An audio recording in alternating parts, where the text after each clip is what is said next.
Il existe des noms que la mer n'oublie jamais, ceux qui résonnent dans les tempêtes et hantent encore les ports.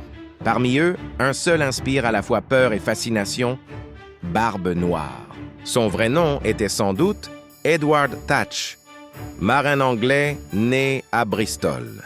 Après la guerre de succession d'Espagne, sans travail ni avenir, il partit vers les Caraïbes, là où la loi du roi disparaissait dans la brume. À Nassau, repère des hors-la-loi, il devint pirate. En 1717, sous les ordres du capitaine Hornigold, il apprit à semer la panique.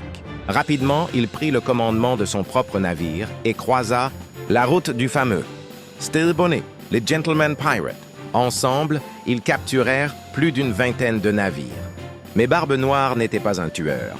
Il préférait la peur au sang. Avant chaque attaque, il glissait des mèches allumées sous son chapeau. La fumée enveloppait son visage. Ses yeux brillaient, on jurait voir un démon. À l'automne, il captura la Concorde, un navire français transportant des esclaves. Il en fit son vaisseau amiral, Queen Anne's Revenge, armé de 40 canons. Avec 4 navires et 250 hommes, il régna sur les Antilles, attaquant ports et galions.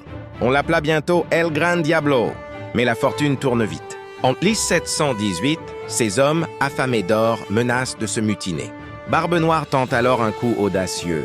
Il bloque le port de Charleston pendant 6 jours, prenant otages et navires pour obtenir des médicaments. Une fois servi, il relâche tout le monde et disparaît.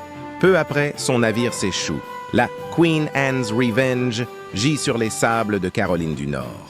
Il obtient alors un pardon royal, mais la mer le rappelle.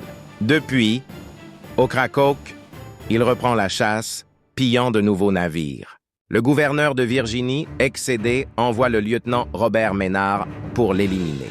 À l'aube du 21 novembre 1718, les deux hommes s'affrontent. Les sabres sifflent, la poudre embrase l'air. Barbe Noire, encerclé, combat comme 10 hommes. On comptera plus de 20 coups d'épée et 5 balles sur son corps avant qu'il ne tombe. Sa tête sera clouée à la proue du navire ennemi. Preuve que le diable des mers est mort. Son règne n'a duré que 2 ans, mais sa légende, elle, vogue encore. Car Barbe Noire n'était pas qu'un pirate, il était une idée, celle d'un homme refusant les chaînes, préférant la liberté à la loi. Quand le vent se lève sur la côte de Caroline, les pêcheurs disent encore entendre un rire grave porté par les vagues, celui du pirate qui ne voulait pas mourir.